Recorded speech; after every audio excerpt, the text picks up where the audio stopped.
सबसे पहले पढ़ेंगे हम कोशिका।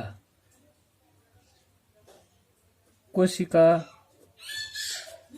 कोशिका को शरीर की सबसे छोटी संरचनात्मक व क्रियात्मक इकाई कहा जाता है। ये शरीर की सबसे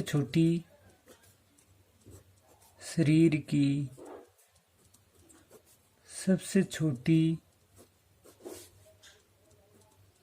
संरचनात्मक एवं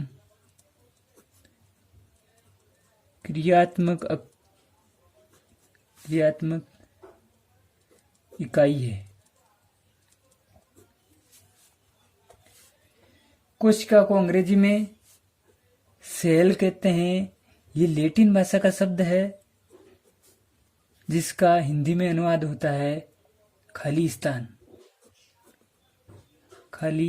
स्थान। शरीर का निर्माण कैसे होता है? शरीर का निर्माण होता है कोशिका से बनते हैं ऊतक, और ऊतक से बनते हैं अंग, और अंग से बनता है तंत्र, और तंत्र से हमारा पूरे शरीर का निर्माण होता है। कोशिका की संरचना में क्रियाओं का अध्ययन कोशिका विज्ञान में किया जाता है। प्रकृति में सबसे बड़ी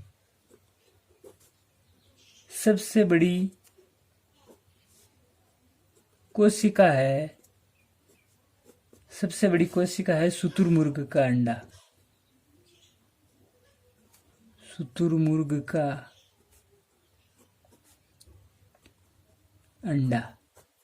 और सबसे छोटी कोशिका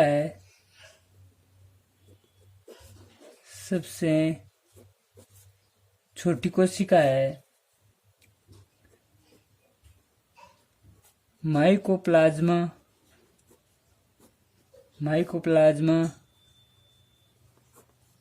गैलीसेप्टिकम।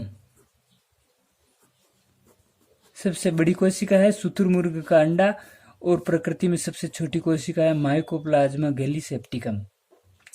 और प्रकृति में सबसे लंबी कोशिका है तंत्रिका कोशिका, और सबसे लंबी कोशिका है वो है तंत्रिका कोशिका। सबसे लंबी कोशिका तंत्रिका कोशिका है, और सबसे बड़ी शुतुरमुर्ग का अंडा, और सबसे छोटी है माइकोप्लाज्मा गैलीसेप्टिकम। अब देखते हैं कोशिका की खोज। कोशिका की खोज की थी 1665 ईस्वी में। 1665 ईस्वी में कोशिका की खोज की थी रॉबर्ट हुक नामक वैज्ञानिक ने। सर्वप्रथम कोशिका की खोज 1665 में की थी रॉबर्ट हुक नामक वैज्ञानिक ने। रॉबर्ट हुक नामक वैज्ञानिक ने कॉर्क नामक पेड़ में सबसे पहले कोशिका को खोजा था। किस पेड़ में? कॉर्क नामक पेड़ में। और इस कोशिका का चित्र अपनी पुस्तक थी, रॉबर्ट हुक की पुस्तक थी।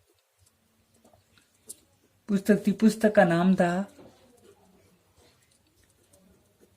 माइकोग्राफिया। इस माइकोग्राफिया में सबसे पहले कोशिका का वर्णन किया गया था रॉबर्ट हुक नामक वैज्ञानिक ने। और सबसे जीवित कोशिका की खोज की थी, सर्वप्रथम जीवित कोशिका की खोज की थी। जीवित कोशिका को खोजा था एंटोनियन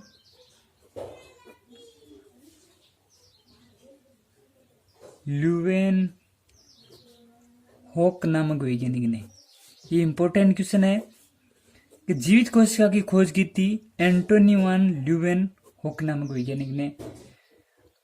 कोशिका की संरचना। अब हम कोशिका के कुछ अंगों के उपनामों के बारे में जानकारी करेंगे, और कोशिका के प्रकार और उनके अंग हम अगले अध्याय में करेंगे। कोशिका का अंग केंद्रिका को राइबोसोम की फैक्ट्री कहा जाता है। इसका उपनाम है कि राइबोसोम की फैक्ट्री किसको कहते हैं? केंद्रिका को। और कोशिका का प्रबंधक यानी कोशिका को चलाने वाला या कोशिका का मस्तिष्क केंद्रक को कहा जाता है। और केंद्रक कोशिका के सबसे मध्य में होता है। कोशिका का शक्ति गृह यानी पावर हाउस माइटोकॉन्ड्रिया को कहा जाता है। माइटोकॉन्ड्रिया की खोज अल्टमान व कोलिंग नामक वैज्ञानिक ने की थी, इसके बारे में हम अगले अध्याय में पढ़ेंगे। और उन्हें बायोप्लास्ट नाम अल्टमान ने दिया और माइटोकॉन्ड्रिया नाम बेंडा ने दिया। ये हम आगे के अध्याय में पढ़ेंगे। कोशिका का इंजन राइबोसोम को कहते हैं। राइबोसोम का एक दूसरा उपनाम ये भी है प्रोटीन फैक्ट्री। कोशिका की प्रोटीन फैक्ट्री किसको कहते हैं? राइबोसोम को। पादप कोशिका का रसोई घर हरित लवक को कहा जाता है, ये इसका उपनाम है। प्रश्न आता है कि पादप निम्न में से किस अंग को पादप कोशिका का रसोई घर कहा जाता है? तो वो है हरित लवक। कोशिका का अंतः कंकाल, अंत्य प्रद्रवी जालिका को कोशिका का अंत्य यानी बीज का कंकाल कहा जाता है। इसी से ही कोशिका के विभिन्न भागों का निर्माण होता है। कोशिका का आत्मघाती लाइसोसोम को कहते हैं कि जब ये झिल्ली है फटती है तो कोशिका का अंत होता है, इसे एटम बम भी कहते हैं। कोशिका का स्रावी अंग गोल्जिका को कहा जाता है। ये कोशिका के कुछ अंग है जिनका उपनाम है। हम आगे के अध्याय में कोशिका के प्रकार और कोशिका के अंग और उन अंगों की क्या विशेषताएं होती है, उनमें उनका संरचना किस प्रकार से होती है, उनके बारे में अध्ययन करें।